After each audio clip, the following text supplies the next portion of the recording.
Dobar dan svima. Meni je žao što je ministarka otišla, zato što ta lična pitanja apsolutno i ja nisam uputila, pa je mogla sačekati 2 minuta čisto da joj kažem da to njoj nisam poslala. Ja sam joj poslala pitanja koja su vezana za agrokartice i još neka pitanja koja su vezana isključivo za poljoprivredu, ali dobro, o tome ću na neki drugi put sa njom popričati.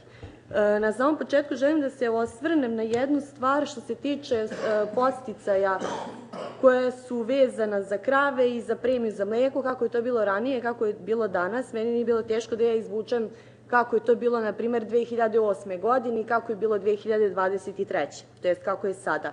Istina jeste da su podsticaji bili tada 5.500 dinara, istina jeste da je premija za mleko bila 5 dinara, podsticaji su danas 30.000 dinara, premija za mleko jeste 15 dinara. Međutim, 1 litar mleka 2008. godine bio je između 35 i 38 dinara, a danas je 1 litar mleka oko 57 do 58.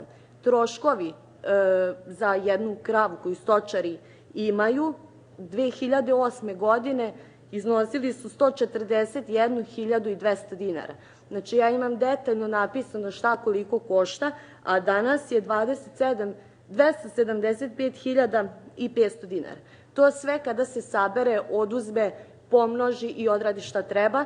Ako imamo u vidu da je tada euro bio negde oko 82 dinara, a danas je 117 dinara, dolazimo do toga da je situacija u mlekarstvu dosta lošija nego što je to bilo 2008. godine. Znači, ovo nije nešto što sam ja izmislila, već je ovo nešto, to su činjenice i ovo su neki zvanični podaci. 2008. godine imali smo značajno manji agrarni budžet, međutim, 2008. godine subvencije po hektaru su iznosile negde oko 12.000 dinara, a čak su išli do 14.000, a danas je to takođe značajno niže. Pšenica je tad bila 23 dinara, danas je svega 27, 28 dinara. Ako imamo u vidu koliki je euro tada bio i koliki je sad, znači možemo svi ovde da se složimo da je situacija u poljoprivredi, naročito u stočarstvu, jako, jako lošija.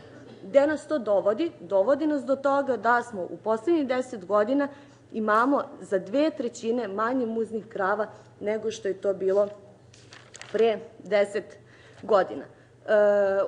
Ove sad mere što su donete, a vezane su za mlekarstvo, po meni je taj preleman dobar, međutim mislim da je nedovoljan, da je 15 dinara za litru mleka i 30 dinara za sir, znači to apsolutno nije dovoljno. Međutim, ono što me iznenadilo jeste da se govori o jednoj meri, mislim da je to predsednik rekao u jednoj emisiji, da će se država davati 1.000 eura po grlu, a 1.000 eura će davati neko drugi.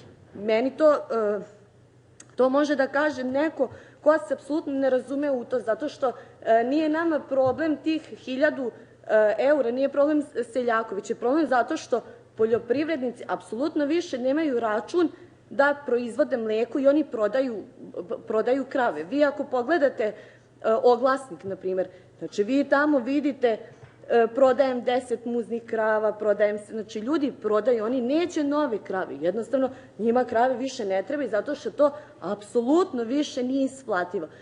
Šta treba da uradi Ministarstvo poljoprivrede? Ministarstvo poljoprivrede naravno da treba da donese paket hitnih mera da se to reši, zato što mi imamo ozbiljne trenutne probleme. Međutim, treba raditi na nekim sistemskim merama koje će poboljšati poljoprivrednike. Ovde imamo niz primjera, svako od nas ima neki primer, da li malinara, da li mlekara, evo sad imamo i primer pčelara gde su i oni u problemu. Jednostavno moramo napraviti nešto da imamo neke sistemske mere gde će se poljoprivreda u narednih 10 godina popraviti.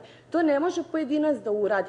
Ja nemam ništa protiv što u ministarstvu sede ekonomisti i pravnici, ali jednostavno, ako već nemamo dovoljno tih nekih stručnih ljudi, znači treba osnovati neke timove eksperata za određene kulture, za voćarstvo, za povrtarstvo, za mlekarstvo, za stočarstvo, gde će ljudi, neki od 4-5 ljudi, jednostavno reći u čemu je problem i da to počne sistemski da se rešava. To se neće rešiti sutra, ali mislim na tome treba da počne da se radi.